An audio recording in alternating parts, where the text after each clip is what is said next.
Bismillahirrahmanirrahim. We start the past paper discussion batch in which we start talking about the papers which we need to now revise as the exams are coming near, and it's the 1st of April today. So paper 2-1, November 2-1 is going to be discussed in this video. So starting with this paper, number 1, you've got to see that it is for 1 hour 45 minutes. Please, you must know the time because some of you think it is for 1.5 hours, some of you think it's for 2 hours, and you just keep on wasting your time reading the question, and then you realize, oh my God, only 5 minutes left. So paper 2 is a theory paper. Now section A is for 50 marks. Now as you can see, no marks are written on this paper. The section B is for 20 marks and section 3 is for 10 marks. So what you have to understand is that you are doing an 80 marks paper. The 40 marks is the MCQ, which you will do on a separate date, and this is the 80 marks in which you need to score well in this. So look at all what is read here. Use a black or dark blue pen. You may use HB pencil for any drawings. Write your name. Do not use erasable pen or correction fluid. Why do we do that? Nobody has ever been able to answer that question for me, so I'm not giving you the answer for it. You may use a calculator. You should show all your working and use appropriate. So the total mark for this paper, as it is written here, sorry, I thought that wasn't written here, it's 80 marks. And the number of marks for each question is written. Now coming to section A, which is for 50 marks, it says answer all the questions. Write your answer in the spaces provided. Question 1, the diagram shows the human lungs and associated structures. 3 marks. Complete the diagram by naming the label parts. So this is 1 mark, 2 mark, and 3 marks. So 3 marks for this labeling. It is just labeled. You don't have to give me any function. Explain why a human needs lungs. Now, whenever there's such a question, always think of it, what would happen if a person did not have any lungs? Like, for instance, if I say, if this room doesn't have a chair, then what will we do? So if it's a classroom and there are no chairs, well, we'll all have to sit on the floor then. So why a human needs lungs, and think what would a human being, if he or she didn't have any lungs, what would be the problem that they would have? Would the person be able to survive or would he not be able to survive? What was being compromised? So whenever they say need something and then why, so what is the need for it? You have to think, okay, if we didn't have the lungs, what would not take place? Let's look at the answers now. The diagram shows the human lungs and associated structures. So complete the diagram: trachea, larynx, you could have said voice box, and bronchiole. Then explain why a human needs lungs. Now basically the lungs do what? They do gas exchange. And the details of the gas, if you just said gas exchange, fine, you got a mark for that. But then you said oxygen in and carbon dioxide out. What is the purpose of the gas exchanges? So that the oxygen can move into the lungs and then it moves into the blood. And the carbon dioxide that has been produced by respiration is going to be exhaled out. So oxygen, why do we need oxygen? For respiration, and we need the removal of carbon dioxide that is also being produced by respiration. Then the energy released from respiration is used for movement. If we didn't have oxygen, then why is oxygen needed? Oxygen is needed for the process of aerobic respiration so that energy is released. And in the lungs, we need a large surface area because the blood is circulating in the lungs, and the air which we breathe in, the oxygen from that air is going to diffuse into the blood, and then that is going to be carried around the body and reaches the body cells where it is going to be aerobically respired and energy released. So it needs a large surface area, or if you said moist surface, or if you said blood, capillaries close to the air, and it's a thin membrane. Any of these three, I said any of these three, and that got you your 3 out of 3. Question 2. A farmer is growing a crop of tomato plants. Is growing. The tomato plant carries out photosynthesis. Describe the process of photosynthesis. So this is a straightforward question. Describe the photosynthesis. So CO2 plus H2O will give you glucose in the presence of light and chlorophyll.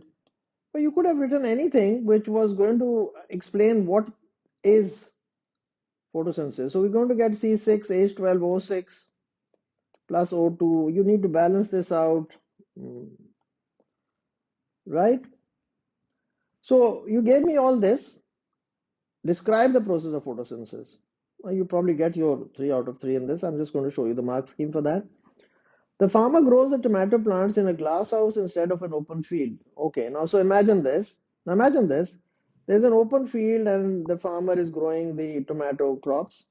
While as opposed to this, there is a greenhouse and the plants are growing in pots inside a greenhouse. I know my drawing is not very good, but still, I'm trying to explain this to you all. Suggest reasons why this is an advantage to the farmer. You see, in this closed environment, in an open field, he can't control light, he can't control the carbon dioxide. Maybe he can have a carbon dioxide cylinder here. He can have the light on 24 hours. He can have artificial light.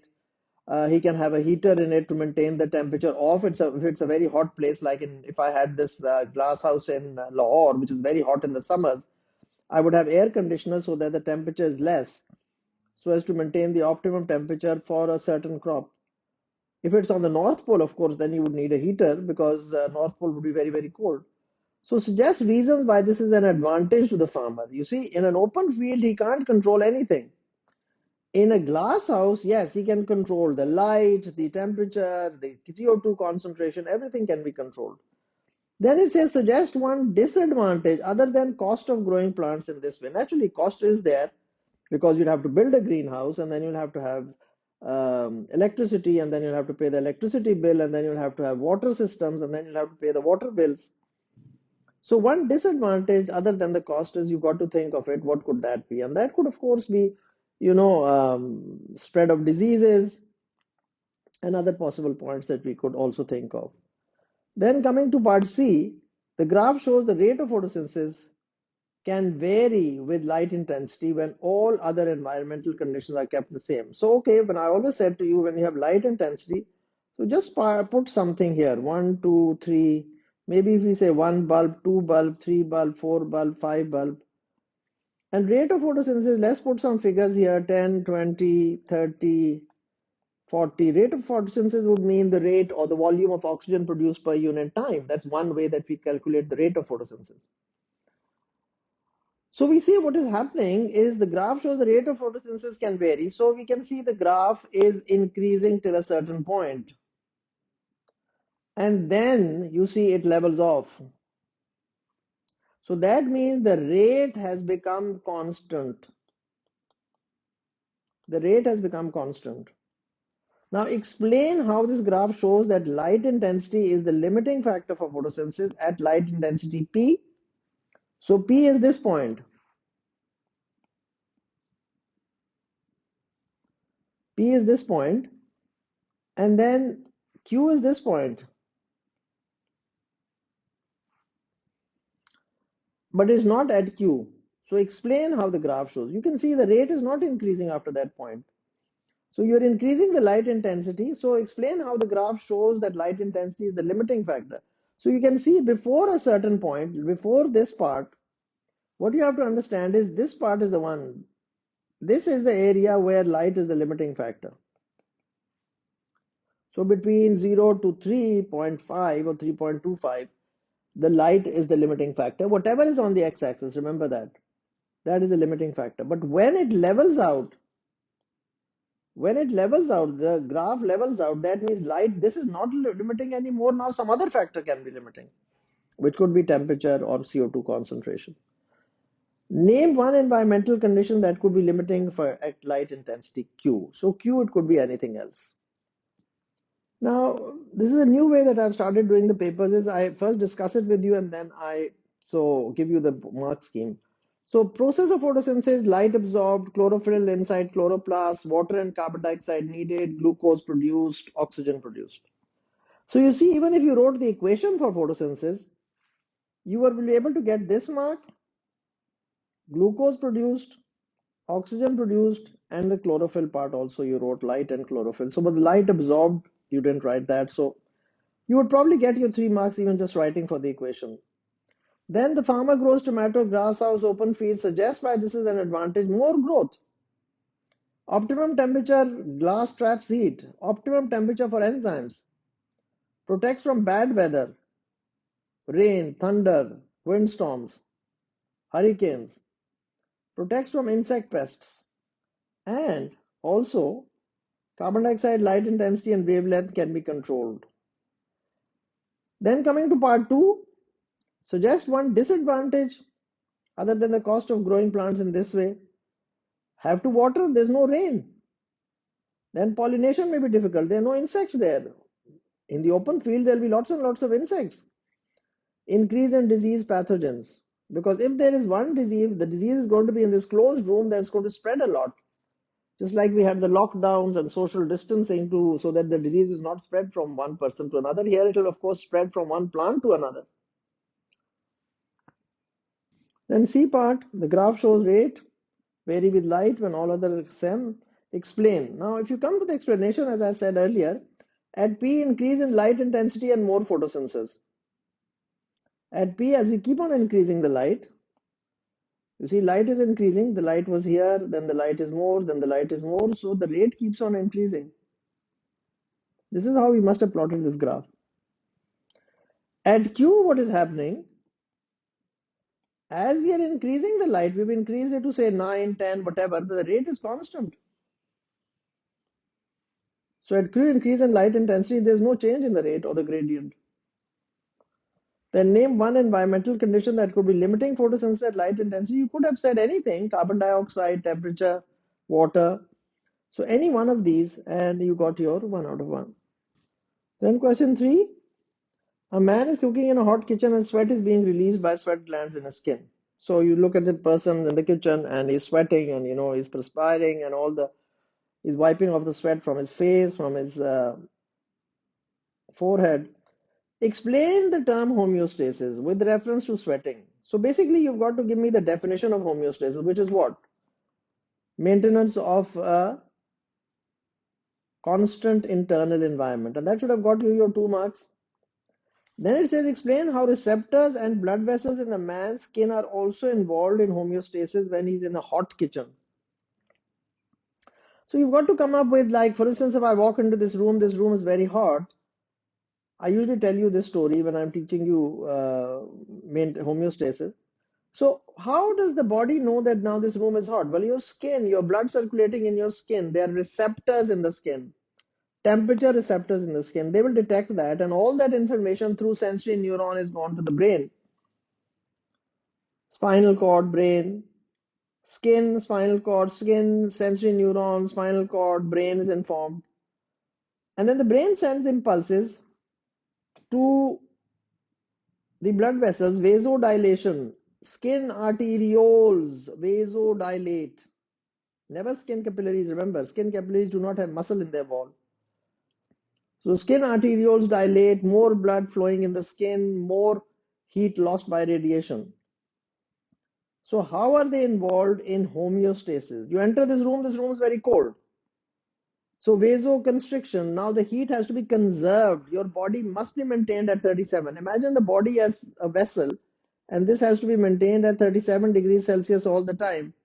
Now in Lahore these days it's very hot. So say it's 40 outside. Well, you're constantly going to gain heat. While in the winter say it's 20. So you're going to lose heat. But still this is not going to happen. The body is going to help to maintain the temperature at 37 degrees Celsius. Sweat contains a very small quantity of the waste product urea. State the name of the organ when most urea is made. Naturally, it's the liver where deamination takes place. And what was deamination? Is excess amino acids, amino part removed, converted to ammonia. Ammonia is toxic, converted to urea, and urea enters the blood. And then the kidneys remove the urea from the blood. Please remember that. So in the liver, the urea is made, but it enters the blood. But the kidneys remove the urea from the blood. Then coming to part C, the table shows the concentration of some chemicals found in the sweat, urine, and blood plasma of a healthy human. Now look at this blood plasma. Remember, always do not write blood. If something is in the plasma, then you have to write blood plasma. Now if you look at urea, urea is 22, 393, and 6. What is the unit? Millimole per dm cube. Whenever you're given a table, you have to quote figures. Quote figures means you'll say urea in the blood plasma is 6 millimoles per dm cube. In the urine, it is 393 millimoles per dm cube. In the sweat, it is 20 millimoles per dm cube. always you have to write the units. Please remember that. Use the data in the table to compare the chemical composition of urine and blood plasma. Now, when you look at all of this, urea is, where have you to compare? Urine. So you will compare this column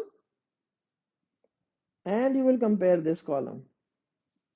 So you can see how urea is more in the urine, less in the blood plasma. Sodium is less in the urine, more in the blood plasma. So 110 and 141. And chlorides are 103 and 99 millimoles per dm cube. So compare the chemical composition of urine. So you circle urine, and then blood plasma, you circle that, and then you look at it carefully, right? Then it says a patient has kidney disease and is about to start dialysis treatment. So that means both the kidneys have failed, and now he's going to go on dialysis, in which the dialysis machine is going to remove the urea from the blood. Suggest and explain the concentration of urea in the sweat of the patient compared to that of a person who does not have kidney disease. So naturally, if the urea is not being removed by the kidneys, then there's going to be more in the blood plasma. So if it's more in the blood plasma, there's going to be probably more in the sweat as well. Why? Because the kidneys are not working. So you have to go back to how the kidneys, if they are not working, what is going to happen? Suggest and explain. The reason is because there's too much in the blood, so it's not being removed. So then it is going to enter the sweat, because the sweat is made from the blood. It's water, salts, and urea from the blood, which the sweat glands are going to convert into sweat. Now to the mark scheme. Explain the term homeostasis. So maintenance of a constant internal environment got you 2 marks. Return to normal, which is negative feedback. Evaporation of the sweat removes the heat and decreases the temperature. Because how does sweating do that? Is maintain your constant temperature. Then how do receptors and blood vessels in the man's skin are involved in homeostasis? Receptors detect temperature, impulses to the brain, vasodilation, arterioles widen, increase in blood near the skin surface, greater loss of heat by radiation. Greater loss of heat by radiation. Because when more blood is circulating in your skin, blood vessels and skin capillaries, so more heat will be lost, because your total surface area of the skin is about 3 meters square area of a normal adult. Then sweat contains small quantities of urea. Name the organ, liver, and the process is deamination. Then let's look at the next part of it.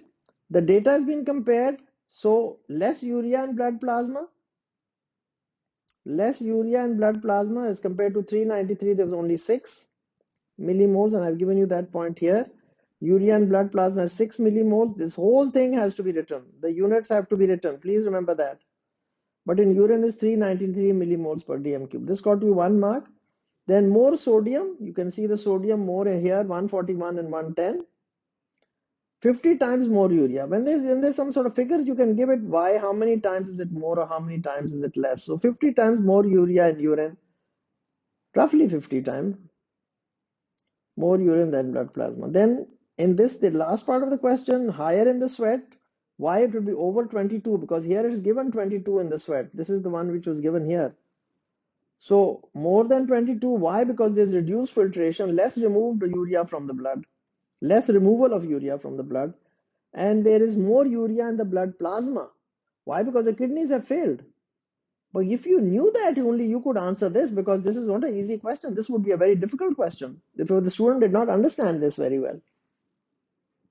Coming to question number 4, the kapok tree is a flowering plant that grows rapidly to become one of the tallest trees in a tropical rainforest. So they're usually trees which are this tall, and then there is this one tree which is very, very tall. So imagine this. Climbing plants wind up the stem. So we've got these climbing plants which wind up the stem. And tree provides a habitat for insect-eating birds and frogs.